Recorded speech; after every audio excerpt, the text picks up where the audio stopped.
Varstvena biologija je multidisciplinarna veda, ki se osredotoča na reševanje ključnega problema, torej problema zmanjševanja in izgube biodiverzitete in problema izumiranja vrst.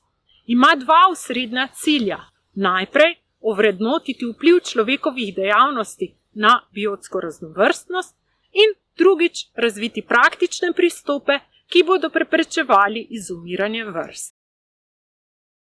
V varstveni biologiji povezujemo znanje raznolikih bioloških disciplin, kot so na primer ekologija, demografija, taksonomija in genetika, pa tudi različnih družboslovnih znanosti. Načela, na katerih temelji vsaka od teh disciplin, imajo neposredne posledice za upravljanje vrst in ekosistemov, za obnovo naravnih habitatov in obnovo populacij, tako z rejo v ujetništvo kot ponovnim naseljevanjem vrst. Znanja in rezultati raziskav v varstveni biologiji pa so neobhodno potrebni za varstvo narave. Ko razmišljamo o organizmih v naravi in o njihovem ohranjanju, moramo razmišljati o njih predvsem na ravni populacije in manj le na ravni posameznega osebka. Le tako lahko dobimo širšo sliko o dogajanju v naravi. Okolje sicer deluje na vsak posamezni osebek, a njegove ekološke posledice merimo z vzorci razširjenosti in gostotami populacij. Vsi so posledica 4 osnovnih populacijskih procesov, s katerimi se srečujemo v vsaki populaciji, torej rodnosti, umrljivosti, odseljevanja in priseljevanja. Ko je v populaciji več ločenih skupin osebkov iste vrste, posamezno skupino osebkov imenujemo subpopulacija. Torej osebki v subpopulaciji se lahko, vsaj teoretično, med seboj razmnožujejo neovirano, medtem ko je razmnoževanje osebkov med subpopulacijami nekoliko bolj ovirano, na primer zaradi večje razdalje med njimi. V tem primeru celotno populacijo, ki je sestavljena iz več subpopulacij, imenujemo metapopulacija. V metapopulaciji so osebki v prostoru mozaično razporejeni v habitatnih krpah.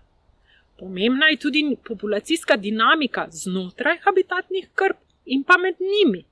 Ustrezna gostota habitatnih krp v mozaiku, hitrost izumiranja in hitrost kolonizacije posameznih habitatnih krp pa določajo dinamiko metapopulacije.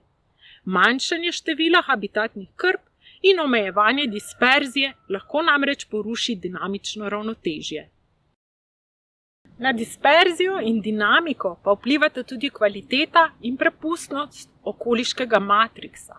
Ko dinamike ni več in ne prihaja več do kolonizacije posameznih habitatnih krp, imamo v metapopulaciji le povsem izolirane otoke, v katerih pa hitreje prihaja do izumiranja.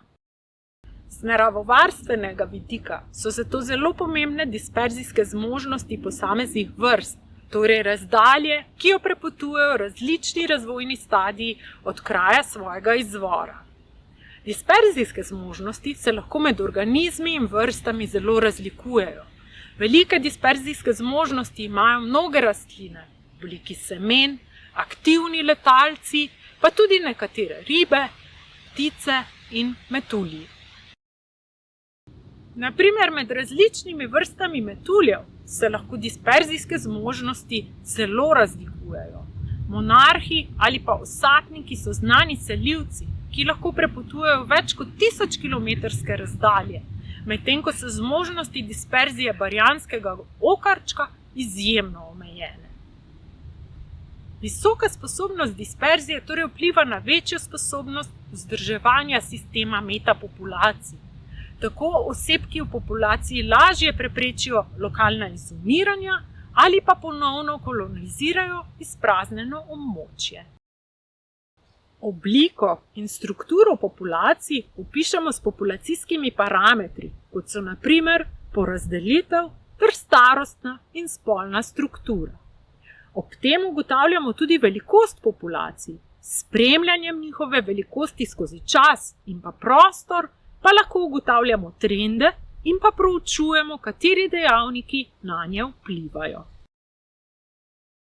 Kot lahko vidimo na primeru strašničinega mravljiščarja na majhnem in izoliranem območju Volčeke pri Celju iz leta 2022, se v začetku julija najprej začnejo pojavljati samčki, nekoliko kasneje pa tudi samičke. Največ osebkov oziroma tako imenovan vrh populacije je v drugi polovici julija. Taki podatki so tudi osnova za oceno velikosti populacije. Primerjava velikosti populacije skozi čas pa kaže, da je velikost populacije strašničinega mravljiščarja na območju precej manjša kot pred 15 leti. Kadar se v neki populaciji zaradi različnih dejavnikov vztrajno zmanjšuje njena številčnost, se lahko zgodi, da bo v določeni fazi dosežen prag, ki bo sprožil kaskado izumiranja. V takšnem stanju lahko populacija izumre tudi, če ni nobenih zunanjih negativnih posegov več. Zato nas ob velikosti, strukturi in dinamiki populacije skozi čas zanima tudi velikost tako imenovane minimalne viabilne populacije oziroma metapopulacije, ki nam pove, kakšna je verjetnost za obstoj populacije v določenem časovnem obdobju tudi v prihodnosti. Na viabilnost populacije namreč vpliva več dejavnikov, med katerimi so tudi naključni ali stohastični dogodki, kot na primer požari, poplave in podobno. Majhne populacije so tiste, ki imajo običajno nižje preživetvene sposobnosti zaradi številnih dejavnikov in so tudi najbolj občutljive na takšne stohastične dogodke. Bivališča travniških vrst, še posebej travniških specialistov, so tako na primer zaradi sprememb rabe in izginjanja pogosto zelo razdrobljena. Posamezni fragmenti oziroma otoki bivališč pogosto preprosto niso več dovolj veliki, da bi lahko ohranjali minimalno viabilno populacijo, torej tako, ki bo sposobna preživetja na dolgi rok. Takšen je primer barjanskega okarčka na Ljubljanskem barju. V preteklosti je bilo v populaciji na tem območju več, zato je bila okrog leta 2000 metapopulacija na vzhodnem delu Ljubljanskega barja še stabilna. A po letu 2015 je ostala le še ena izolirana populacija barjanskega okarčka, ki pa ni več dosegala minimalne viabilne populacije. Zato so se pred nekaj leti začele aktivnosti naseljevanja oziroma translokacije na dodatno lokacijo s ciljem izboljšanja stanja populacije in tako preprečiti njeno izumrtje.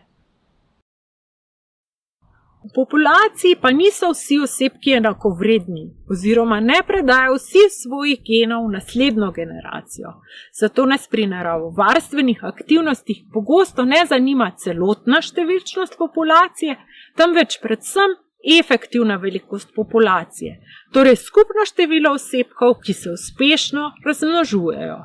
Če je nizka tudi efektivna velikost populacije, se genetska pestrost take populacije zmanjšuje zaradi genetskega zdrsa. Taka populacija je zato zelo občutljiva na dodatne grožnje, ki v večjih populacijah ne predstavljajo težav.